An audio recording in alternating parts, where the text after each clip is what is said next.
Sir, Trinamool കോൺഗ്രസിൽ നിന്നും മമതാ ബാനർജി പുറത്തേക്ക്. വിമതരാണ് ഇനി തൃണമൂൽ കോൺഗ്രസിനകത്ത് പ്രവർത്തകരാവുക അല്ലെങ്കിൽ നേതാക്കളാവുക. തൃണമൂൽ കോൺഗ്രസിനെ വിമതരുടെ മാത്രം പാർട്ടിയായി മാറുന്നു എന്നാണ് പുറത്തുവരുന്ന റിപ്പോർട്ടുകൾ. മമതാ ബാനർജിയുടെ പുറത്താകൽ തൃണമൂൽ കോൺഗ്രസിനുണ്ടാക്കാവുന്ന പ്രത്യാഘാതങ്ങൾ എന്തൊക്കെയാണ്? മുൻ മന്ത്രിയും ഹൗറ MLA-യുമായ അരൂപ് റോയ് ആണ് റിബൽ ഗ്രൂപ്പിന്റെ സംസ്ഥാന നാഷണൽ തൃണമൂൽ കോൺഗ്രസിന്റെ ദേശീയ അധ്യക്ഷൻ. ഇന്നലെ കൽക്കട്ടയിൽ കൂടിയ റിബൽ ഗ്രൂപ്പ് MLA-മാരുടെയും MP-മാരുടെയും നേതാക്കന്മാരുടെയും യോഗത്തിൽ പ്രതിപക്ഷ നേതാവ് ഋതബ്രത ബാനർജി, മമതാ ബാനർജി പാർട്ടിയിൽ നിന്ന് പുറത്താക്കിയ MLA, അദ്ദേഹമാണ് അതിൽ ഏക പ്രസംഗകൻ അധ്യക്ഷത വഹിച്ചത്. അവര് അവകാശപ്പെടുന്നത് തങ്ങളുടേതാണ് യഥാർത്ഥ തൃണമൂൽ കോൺഗ്രസ് എന്നാണ്. കാരണം അവർ പറയുന്നത് ഈ പാർട്ടി ഭരണഘടന അനുസരിച്ച്, ഭരണഘടനയുടെ ആർട്ടിക്കിൾ 20 അനുസരിച്ച് 3 വർഷത്തിൽ ഒരിക്കൽ നാഷണൽ വർക്കിംഗ് കമ്മിറ്റി തിരഞ്ഞെടുക്കപ്പെടേണ്ടതാണ്. മമതാ ബാനർജി ഇത് ചെയ്തത് 2022 ഫെബ്രുവരി 12 അതുകൊണ്ട് തങ്ങൾ നാഷണൽ വർക്കിംഗ് കമ്മിറ്റി കൂടിയിരിക്കുന്നു, വർക്കിംഗ് കമ്മിറ്റി പുനഃസംഘടിപ്പിക്കപ്പെട്ട വർക്കിംഗ് കമ്മിറ്റിയിൽ നിന്നും സ്ഥാപക മമതാ ബാനർജിയെ അവർ പുറത്താക്കി. അതിന്റെ ജനറൽ സെക്രട്ടറി അഭിഷേക് ബാനർജിയെയും പുറത്താക്കി. എന്നിട്ട് ഋതബ്രത ബാനർജി, സന്ദീപൻ സാഹ, ബിപ്ലവ് മിത്ര ഉൾപ്പെടെയുള്ള 10 അംഗങ്ങളെ നാഷണൽ വർക്കിംഗ് കമ്മിറ്റിയിലേക്ക് ഇവർ തെരഞ്ഞെടുത്തു. സ്ഥാപക പുറത്തായി. ഇനി ഇവര് പറയുന്നത് തങ്ങളുടേതാണ് യഥാർത്ഥ പാർട്ടി. ഇലക്ഷൻ കമ്മീഷനെ സമീപിക്കും. പാർട്ടിക്ക് എല്ലാ കീഴ്ഘടകങ്ങളിലും കമ്മിറ്റികൾ ഉണ്ടാക്കും. യഥാർത്ഥ പാർട്ടി എന്ന രീതിയിൽ തൃണമൂൽ കോൺഗ്രസിന്റെ തിരഞ്ഞെടുപ്പ് ചിഹ്നം പുല്ലുകൾക്കിടയിലെ പൂവ് തങ്ങൾക്ക് അവകാശപ്പെടാണ്, തങ്ങളത് അവകാശപ്പെടും. ഇന്നലത്തെ യോഗത്തിൽ മമതാ ബാനർജിയുടെ പടം ഉണ്ടായിരുന്നില്ല. പകരം മഹാത്മാഗാന്ധി, ഡോക്ടർ അംബേദ്കർ, രവീന്ദ്രനാഥ് ടാഗോർ, കാസി നസ്രുൽ ഇസ്ലാം എന്നിവരുടെ പടങ്ങളാണ് വെച്ചിരുന്നത്. ഔദാര്യപൂർവ്വം ഋതബ്രത ബാനർജി ഒരു കാര്യം മമതാ ബാനർജിക്ക് വെച്ചു നീട്ടിയിട്ടുണ്ട്. മുഖ്യ ഉപദേശകയായി മമതാ ബാനർജിക്ക് ഒപ്പം നിൽക്കാം. എന്തുകൊണ്ടാകും ഈ പുതിയ നാഷണൽ വർക്കിംഗ് കമ്മിറ്റി ഈ വിമതർ ഉണ്ടാക്കിയത്?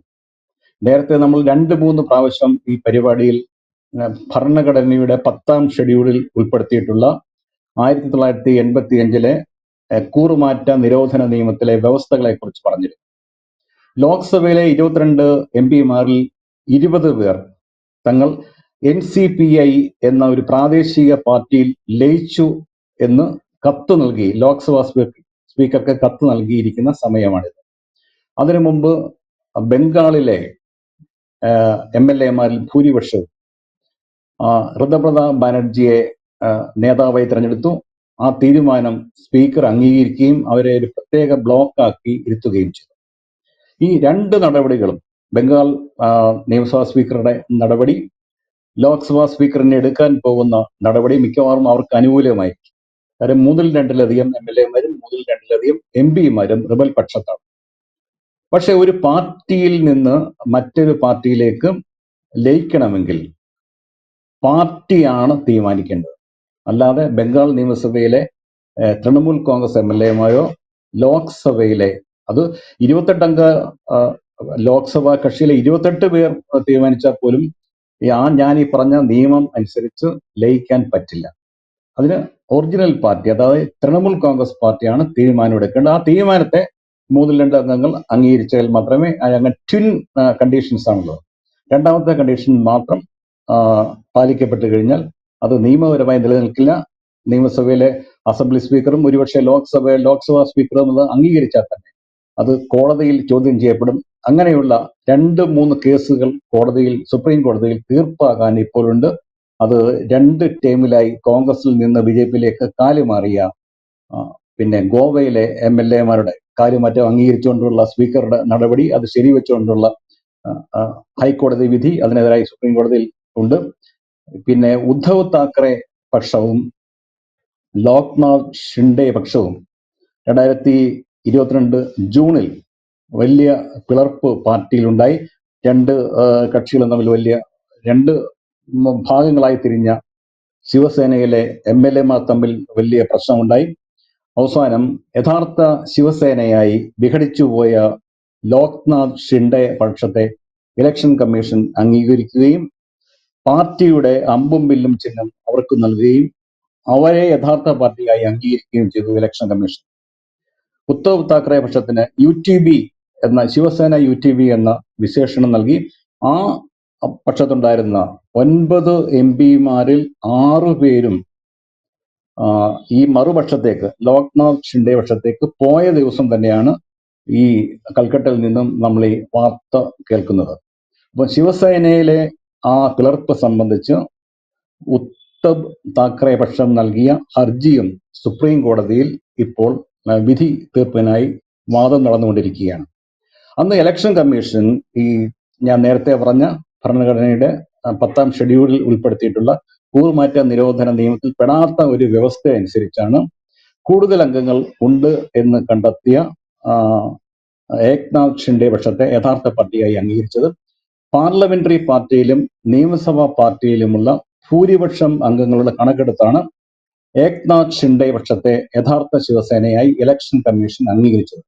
അതും ഈ കൂറുമാറ്റ നിരോധന നിയമത്തിന്റെ വ്യവസ്ഥകൾക്ക് വിരുദ്ധമാണ് എന്ന് വാദിക്കുന്ന മറുപക്ഷത്തിന്റെ ഉദ്ധവ് താക്കറെ പക്ഷത്തിന്റെ കേസും സുപ്രീം കോടതിയിൽ വിധി കാത്തു നിൽക്കുന്നുണ്ട്. അപ്പൊ ഈ ഇതിൽ തീർപ്പ് വന്നു കഴിഞ്ഞാൽ തങ്ങളുടെ അംഗത്വം നഷ്ടപ്പെടാതിരിക്കാനുള്ള മുൻകരുതൽ എന്ന രീതിയിലാണ് പാർട്ടിയെ തന്നെ പിടിച്ചെടുക്കാനുള്ള തൃണമൂൽ കോൺഗ്രസിലെ വിമത വിഭാഗത്തിന്റെ തീരുമാനം. പക്ഷേ ഈ തീരുമാനം വരുന്നതിന് മുമ്പ് തന്നെ NCPI എന്ന പാർട്ടി ലയിക്കാൻ തീരുമാനിച്ചു. അതുകൊണ്ട് ഈ വാദത്തിന് എത്രമാത്രം നിലനിൽപ്പുണ്ട് എന്നറിയില്ല. കാര്യം മുൻകാല തീരുമാനം അതിന് ഇപ്പോൾ എടുത്ത തീരുമാനം അതിന് മേൽ വരുമോ എന്നുള്ള കാര്യത്തിലൊക്കെ സുപ്രീം കോടതിയുടെ ഭരണഘടനാ ബെഞ്ചാണ് അന്തിമമായി തീരുമാനം പറയേണ്ടത്. എന്തായാലും അവർക്ക് ഈ ഭരണഘടനാ വ്യവസ്ഥയെക്കുറിച്ച് നല്ല ബോധ്യം ഇപ്പോൾ ഉണ്ട്, ആശങ്കയുണ്ട്. അനുകൂലമായി ലോക്സഭാ സ്പീക്കർ ലോക്സഭയിലും ഒക്കെ തീരുമാനം എടുത്തു കഴിഞ്ഞാൽ പോലും ഇത് ചോദ്യം ചെയ്യപ്പെടും കോടതികളിൽ. ജുഡീഷ്യൽ റിവ്യൂ ഉണ്ടാകും. അതിനുവേണ്ടിയുള്ള സംരക്ഷണ കവചം ഒരുക്കുകയാണ് വിമതർ ഇന്നലെ മമതാ ബാനർജിയെ പുറത്താക്കിയ തീരുമാനത്തിലൂടെ. അത് വളരെ രസകരമാണ് പ്രതികരണം. സ്വന്തം അമ്മയെ പിന്നിൽ നിന്ന് കുത്തിവീഴ്ത്തി എന്നാണ് മമതാ ബാനർജിയോടൊപ്പം ഉള്ള ഒരു MLA പറഞ്ഞത്. മാത്രമല്ല ഭരണഘടന അനുസരിച്ച് മമതാ ബാനർജി അല്ലാതെ ഒരു അധ്യക്ഷയെയും തിരഞ്ഞെടുക്കാൻ പറ്റില്ല എന്നുള്ള വ്യവസ്ഥയും പാർട്ടിയിലുണ്ട്. ഇനി അടുത്ത് സംഭവിക്കാൻ പോകുന്നത് കൽക്കട്ട കോർപ്പറേഷനിലെ തിരഞ്ഞെടുപ്പ് വരികയാണ്. ഈ വർഷം അവസാന മാസങ്ങൾക്കകം വരും. യഥാർത്ഥ ജനപിന്തുണ ആർക്ക് എന്ന് ഈ തിരഞ്ഞെടുപ്പ് ഫലം ആദ്യമായി കൽക്കട്ടയിൽ നിശ്ചയിക്കപ്പെടും. കാര്യം കൽക്കട്ട കോർപ്പറേഷനിലെ 50 തൃണമൂൽ കോൺഗ്രസ് കൗൺസിലർമാർ ഭൂരിപക്ഷം 50-ലധികം പേരും വിമതപക്ഷത്താണ് ഇപ്പോൾ നിലയുറപ്പിച്ചിട്ടുള്ളത്. അപ്പോൾ ആദ്യത്തെ ശക്തി പരീക്ഷണം കോടതിയിൽ എത്തുന്നതിന് മുമ്പ് തന്നെ ആദ്യത്തെ ശക്തി പരീക്ഷണം നടക്കുക കൽക്കട്ട മുനിസിപ്പൽ കോർപ്പറേഷൻ ഇലക്ഷനിലായിരിക്കും. ജനപിന്തുണ ആർക്ക് എന്ന് അപ്പോൾ സുവ്യക്തമായും ബോധ്യപ്പെടും. കൂടുതൽ വാർത്തകളും വിശേഷങ്ങളും നിങ്ങളിലേക്ക് എത്താൻ ABC മലയാളം സബ്സ്ക്രൈബ് ചെയ്യുക, ബെൽ ബട്ടണും അമർത്തുക.